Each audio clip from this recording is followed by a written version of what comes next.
Bonjour, alors je vous présente aujourd'hui un tutoriel qui va nous permettre de comprendre l'utilisation du livret scolaire numérique à partir de la plateforme École Directe.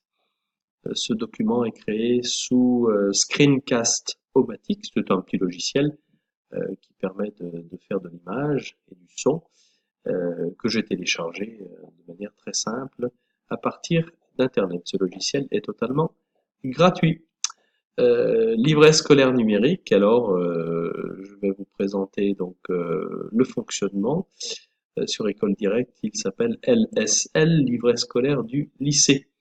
Je rappelle que en 2015-2016, on a mis en place le livret scolaire pour les élèves de première L et de première STI 2D.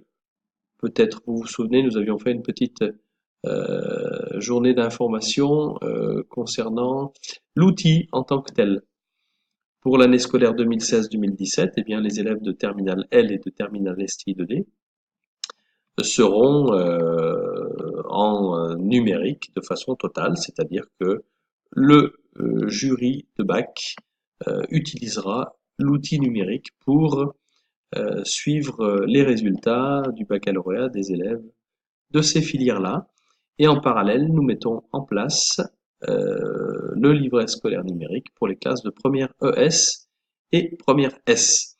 On a fait un certain nombre de paramétrages sur Charlemagne pour qu'on puisse ensuite se connecter sur École Directe et avoir tous les éléments à disposition pour mettre à la fois nos appréciations en tant que professeur, ainsi que les compétences, et puis les engagements des élèves et les différents avis, y compris l'avis du bac, mais aussi l'avis d'investissement, l'avis d'engagement et l'avis du chef d'établissement, ce point 3 étant plutôt réservé au professeur principal. Alors, premier point, comment remplir les appréciations? Alors, je me suis connecté sur la session d'Anne Rignol. Je vais choisir carnet de notes pour inscrire les appréciations annuelles de mes élèves, par exemple de terminale STI 2D, puisqu'Anne n'est pas professeur principal de cette classe et enseigne la physique-chimie. Donc on clique sur appréciation,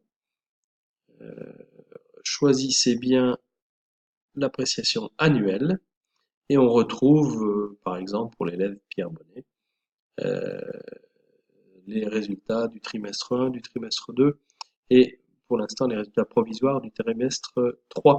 Appréciation générale, donc il suffit de faire un essai et vous n'oubliez pas à chaque fois d'enregistrer votre appréciation.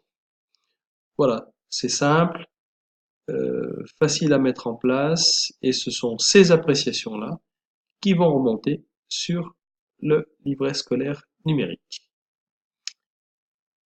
Alors une fois que les appréciations ont été enregistrées, deuxième point, comment remplir les compétences? Alors, en restant toujours connecté sur la session d'Anne, je vais sur le bouton qui est à droite du carnet de notes, qui s'appelle Saisie LSL, et on retrouve dans le menu les différentes classes dans lesquelles intervient Anne. Et revenons sur la classe de terminale STI 2D avec l'élève Pierre Bonnet sur laquelle nous avons mis une première appréciation. On retrouve pour mémoire concernant l'élève eh bien la moyenne globale, sa moyenne annuelle, donc moyenne de chaque trimestre et moyenne annuelle. Et on a un menu déroulant sur lequel on retrouve là où les disciplines enseignées par le professeur pour ce qui concerne Anne, elle n'enseigne que la physique-chimie. Et on retrouve des cases à cocher sur les différentes compétences, ce qu'on retrouvait du reste sur le livret scolaire version papier. Voilà, concernant le prof de telle ou telle discipline, ça n'est pas plus compliqué que cela. Alors si je clique sur un certain nombre de cases, non maîtrisé, maîtrisé, bien maîtrisé, en fait on n'a pas, si il faut bien penser à enregistrer la saisie de ces différentes compétences. Je voudrais compléter par une remarque concernant les professeurs de LV2. Alors, je me suis connecté par exemple sur la session de Marie Martins. En cliquant sur saisie livret scolaire du lycée, si je regarde l'ensemble des classes dans lesquelles notre collègue d'espagnol enseigne, on a sur la classe de première L, on retrouve les élèves, les 4 élèves de première L, qui sont dans son groupe de LV2. En fait, la liste correspond vraiment aux groupes qui ont été créés en début d'année dans l'ensemble de ces disciplines. Voilà pour cette remarque. Et on peut du coup choisir tel ou tel élève et remplir ses compétences.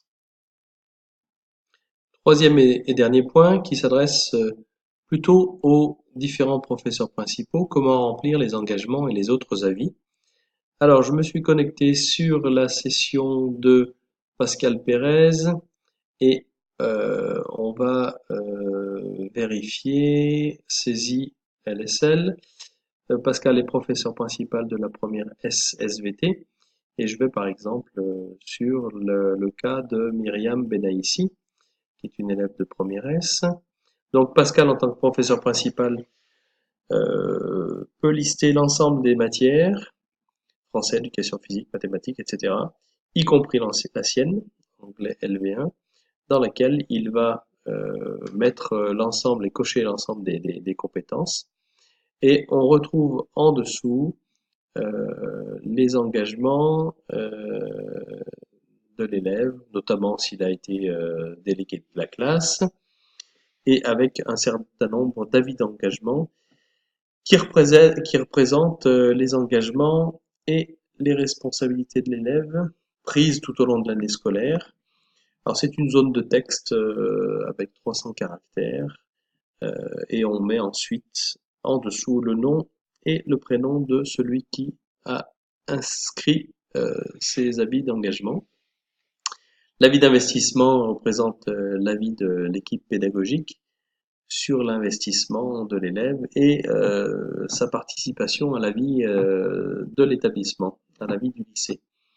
C'est aussi une zone de texte libre avec 300 caractères maximum et la personne qui peut remplir est soit le responsable de la vie scolaire, soit le professeur principal ou le directeur adjoint. Le fait de voir évidemment les compétences des autres disciplines permet de visualiser si l'ensemble des collègues a bien inscrit et a rempli son livret scolaire. Voilà en tant que professeur principal d'une classe de première. Si je passe à la session de Fabrice Besonnier, par exemple, qui est professeur principal en classe de terminale, les données sont un petit peu différentes. Alors, ma référence étant toujours le jeune Pierre Bonnet. On retrouve l'ensemble des compétences des différentes disciplines. Je mets mathématiques pour Fabrice, avec les différents critères à cocher. On retrouve les engagements du jeune, délégué de classe, membre du comité d'éducation à la santé, à la citoyenneté, etc. On est en classe de terminale, donc voici les 3 avis qui seront donnés, l'un ou l'autre sera donné à l'élève, doit faire ses preuves favorables ou très favorables. On retrouve l'avis d'engagement, l'avis d'investissement et l'avis du chef d'établissement qui est une observation sur l'avis qui a été posé pour l'examen du baccalauréat. Et cet avis-là n'est pris en compte que pour la classe de terminale, bien entendu, puisqu'il est associé à l'avis d'examen qui a été choisi sur ce menu déroulant. Bien, vous avez l'ensemble des informations qui vous permettent de travailler maintenant sur École Directe pour créer votre livret scolaire numérique. Je vous donnerai dans le courant du mois de mai, dès que j'aurai les dates du processus de construction de ce livret numérique, dès que j'aurai l'ensemble des informations, mais je vous donnerai le calendrier euh, pour que vous puissiez œuvrer. Voilà sur cette forme un peu de document. Si vous êtes intéressé pour en savoir un peu plus sur Screencast, ben on aura l'occasion, je pense, de vous proposer des petites séances de travail à l'image de ce qui a été fait sous Google Forms il y a quelques jours de cela. Merci à vous. Bonne journée à tous.